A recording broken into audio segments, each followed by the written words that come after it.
като Сангаре, Карл Фабиен, Марин Петков, доста често вероятно и Джемили и Бала.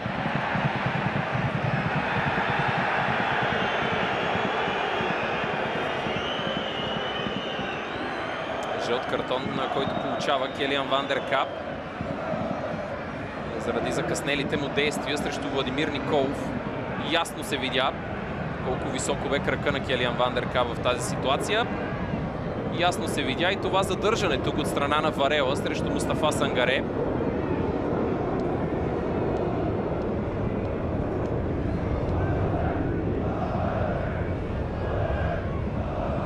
В края на първата част бутоните на Джават Ел Джемили се спряха в гърдите на Роберто Райчев. Още един епизод от първото полувреме, който понажежи страстите.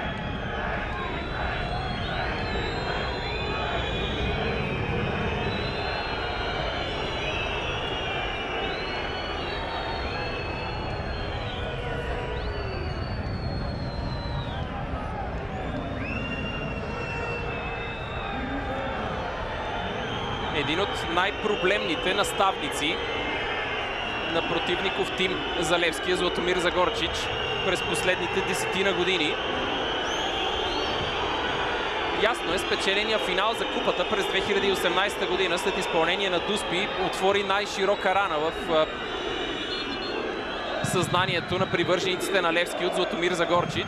Като цяло обаче сърбинът се представя много успешно срещу сините, когато води Славия. Още веднъж нарушението на Келиан Ван дер Кап. Без абсолютно никакви съмнения тук. Заслужен картон на Келиан Ван дер Кап.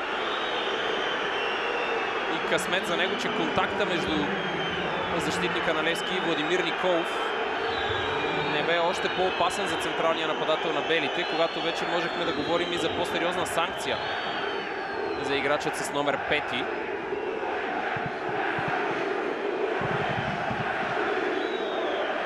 Носи едно такова дерби подобни емоции. От гледна точка обаче на професионалния футболист в лицето на Владимир Николов, абсолютно излишни жестове, които допълнително изнервят обстановката. И той се присъединява към футболистите на Левски. И сега толкова много празно пространство пред Денислав Александров. Нарушение, което ще бъде придружено и с жълт картон за провинилия се футболист на сините. Това е Джават Ел Джемили. Бе принуден мароканецът да плати тази цена в името на отборното благо. И това за Левски да не последват доста по-сериозни щети на фона на напредващия към наказателното поле на домакините Денислав Александров с топка в свой контрол.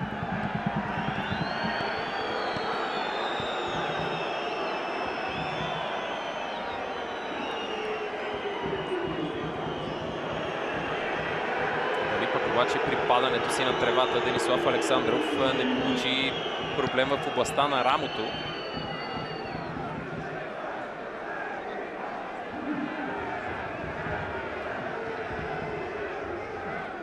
Имаше своите забележки Златомир Загорчич след победата над Ботев Пловдив около играта на Славия по двата фронта на атаката, вляво и вдясно. Поне до момента, струва ми се, трудно може да бъде по-взискателен Загорчич около работата, която вършат и в офанзивен план, и най-вече след червения картон в фаза защита Денислав Александров и Роберто Райчев. Иначе единия вече се отличи с асистенция, визирайки Александров, точно за попадението на Роберто Райчев. За Славия проблемите срещу Ботев дойдоха от допуснати голове буквално от нищото. Да видим от тук насетне ще се умеят ли да съхранят своята концентрация и фокус върху това, което се случва на терена. Вероятно в края на матча, на база и на понатрупаната умора, играчите на Загорчич, които сега имат превъзходна възможност от статично положение да наранят своя съперник. Меко подаване в наказателното поле и изстрел с глава на Роберто Райчев. Тумбак. Спечели си тук нарушение Ертан Тумбак. Остава и той да лежи на тревата. достатъчно опитен е вече този отбор на Славия. Ще използва всяка една подобна ситуация, за да се трупат секунди в часовника. Времето да тече в полза на гостите.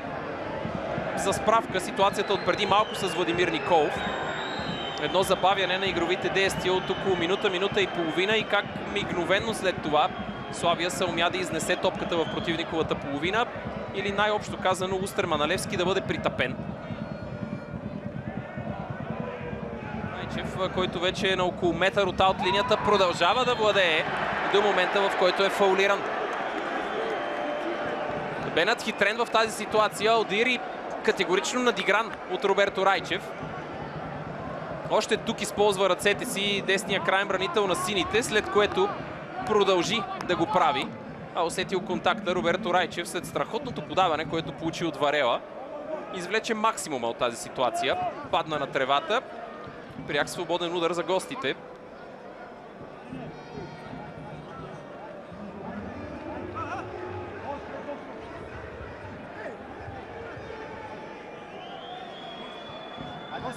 С 10 българи стартира този двубой Славия. Комплименти не само за представянето на белите до момента, а и за този факт. И още един футболист на гостите на тревата. Сякаш отново това е Роберто Райчев, който вероятно скоро ще бъде заменен. В близост до щаба на гостите вече е Емил Стоев, който получава инструкции. Опциите за Славия от пейката са резервния страж Юноша Налевски, Иван Андонов, Айкут Рамадан, Виктор Генев, Емил Стоев, Ивайло Найденов, Куентин Зеедоров, Любомир Костов и Мохамед Досо. Що се отнася пък до домакините на резервната скамейка е бившия вратар на Славия Светослав Вуцов, Александър Колев, Виктор Любенов, Оливер Камдем и Асими Фадига.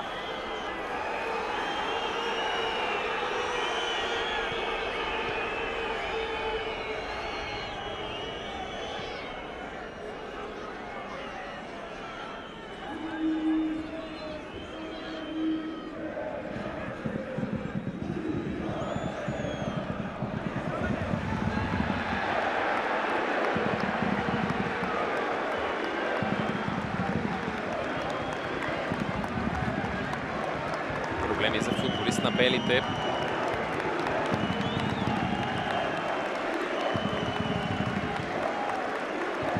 Емил Мартинов, струва ми се това.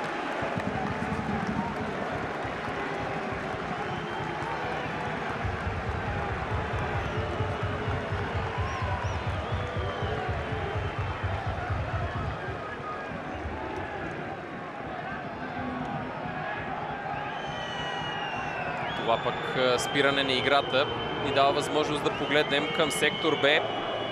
Там, където и феновете на Левски изразяват своята подкрепа към футболиста на сините Георги Костадинов. Ами, уважаеми зрители, различни хора, различни емоции. Сякаш обаче има едни определени усещания и преживявания, които докосват всеки един от нас, така че да усетим, че сме истински живи. За Левски сякаш и импулса от смените на Веласкес отсъства. Нарушение на Кристиан Макун, който получава и жълт картон за своето деяние.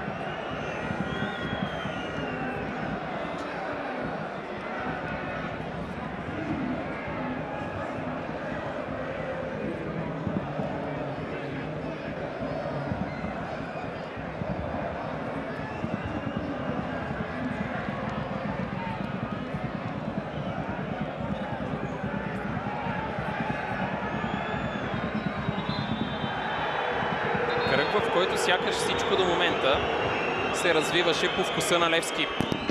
Черно море завърши наравно срещу Спартак Варна и не спечели. Ботев Пловдив също не успя да удържи преднината си срещу Арда. Тепърва предстои труден тест и за Лудогорец и гостуването на Локомотив София. И в момент, в който сините можеха да скъсят дистанцията от върха и да увеличат преднината си спрямо преследвачите, хората на Веласкес са на път да направят грешна стъпка в домакинството си на Славия. който е устремен към 8-ма шампионатна победа над сините на стадион Георги Аспарухов. Всичките в периода между 2003 и днешна дата. Победа, която може да бъде и под номер 5 срещу сините с 2-1 в резултата за Златомир Загорчич. Явно има тенденции в футбола, които си имат и своята тежест.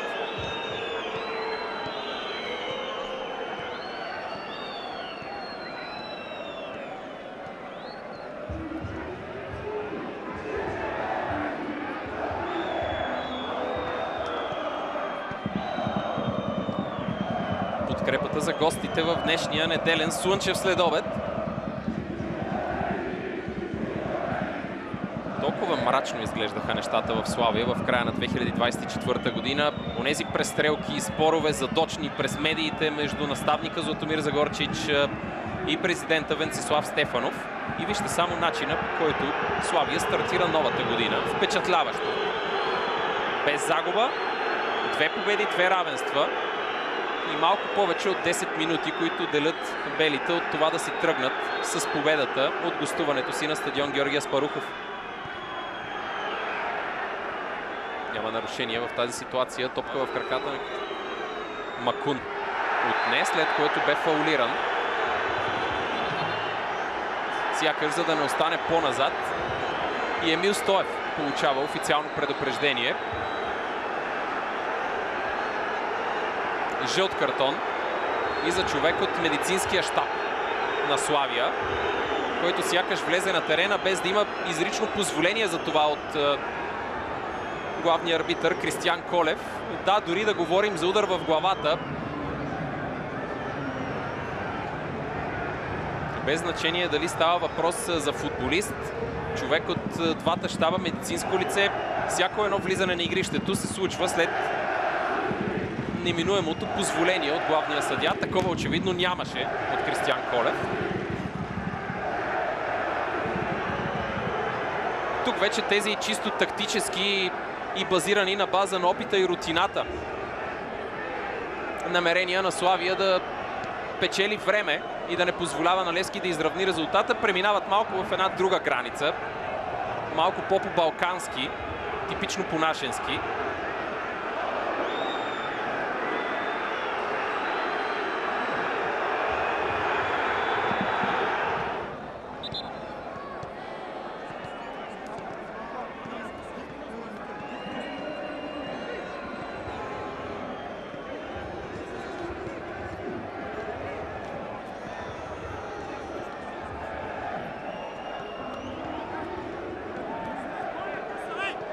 Прекалено лесно допускат футболистите на Хулио Веласкес тези контратаки на белите да бъдат толкова опасни, простиращи се в рамките на не повече от 1-2 подавания. Точно едно бе достатъчно на Владимир Николов да преодолее цялата защитна линия на домакините.